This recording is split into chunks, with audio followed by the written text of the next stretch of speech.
good morning, Governor. How are you today? I'm fine, thank you.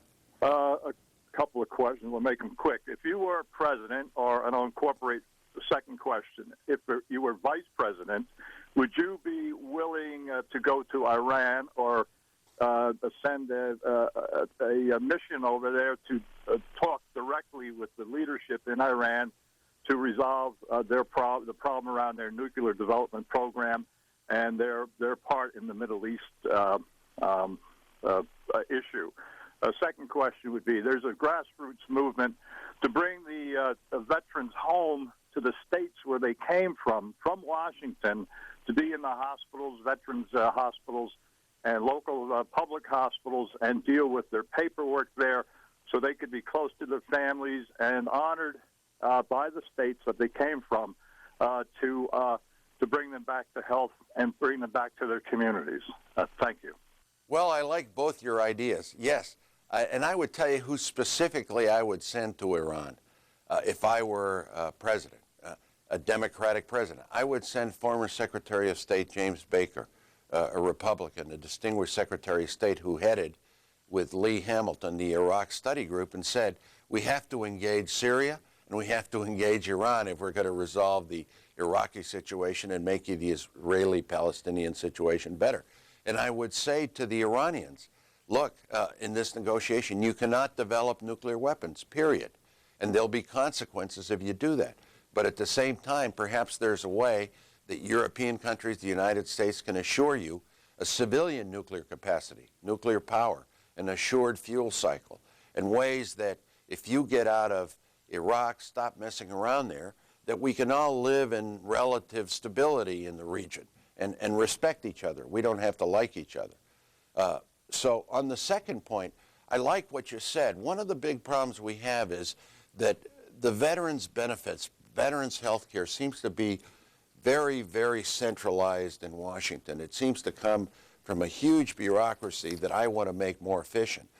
I would favor more direct access and assistance to veterans in their home states in ways that, you know, a lot of veterans live in rural areas. I would try to find a VA system that is more accessible to rural areas. I get a lot of vets in New Mexico that say, Governor, you know, the feds don't want to give us funds. I'm a Vietnam veteran. I want to help my fellow vet, and I want to drive them to a hospital. I want to drive them to a mental health clinic, but I need a little help with gasoline money. So I think that makes sense to try to make veterans care more responsive by decentralizing. And that was an idea that I would pursue as president. But you just kind of gave it to me, so I'm not saying I already was going to do it. Shipman, Virginia, on our line for Republicans. You're up with Governor Bill Richardson. Good morning. Good morning, Governor Richardson. Yes. Regarding the leverage that you said we would have by withdrawing troops from Iraq, if you believe that a nuclear Iran is one that Israel can't survive with, then what do you do if negotiations fail between the U.S. and Iran? Well, look, you never can take the military option off the table. And look, Israel's security is critically important to the United States, but look at where Israel is today. They're a great nation, a democratic nation, but I believe that today the United States and Israel are less secure in the region. Hamas is strengthened. Hezbollah is strengthened. You know, Hezbollah is threatening to destroy Israel. I wouldn't negotiate with Hamas unless they renounce that alleged destruction on Israel. So you always have to preserve your own security with the ultimate option. You don't take the military option off the table. But what I object in our diplomacy today is that the military option seems to be the first one, saber rattling. Then, you know, these leaked plans that we're going to invade. I just believe that the United States has enormous military power. That military power gives our diplomacy more leverage. We use the United Nations more effectively. We use NATO more effectively. We use regional powers more effectively in the Persian Gulf. I just think we'd get a better result. That's my point. I'm not saying that diplomacy is always going to work. Diplomacy has to be, I believe, the first option. Then you have sanctions. Then you get other countries to collaborate on your goals. And then ultimately, if your security is threatened, you know, if there's a homeland attack on the United States or Israel is is attacked and threatened, of course you have to have the military option on the table.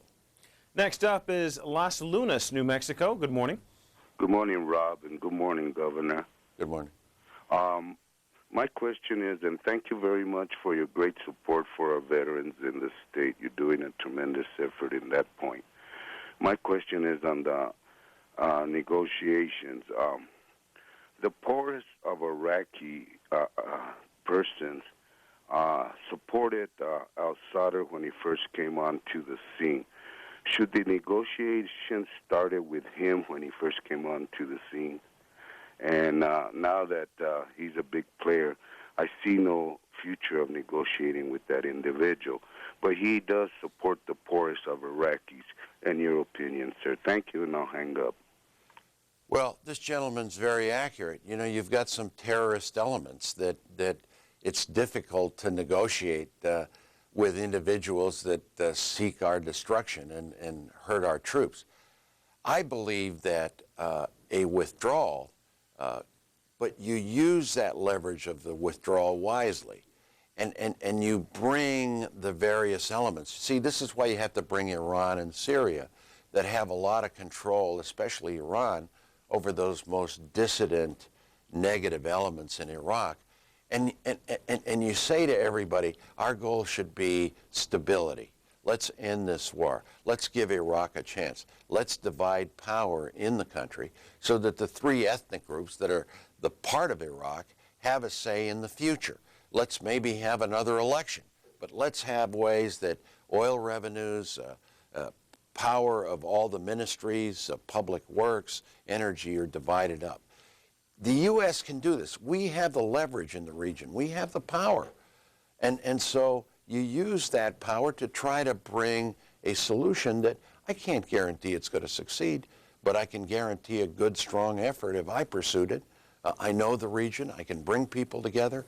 I've negotiated with individuals that hate the United States. I've been successful. I've gotten American servicemen, prisoners out of countries like Iraq, North Korea, Sudan, Cuba. I'm not saying I would do it all alone. I would send Secretary of State, former Secretary of State James Baker, who knows the region very well. Let me conclude with this. In the first Gulf War, Syria was part of the American coalition against Saddam Hussein.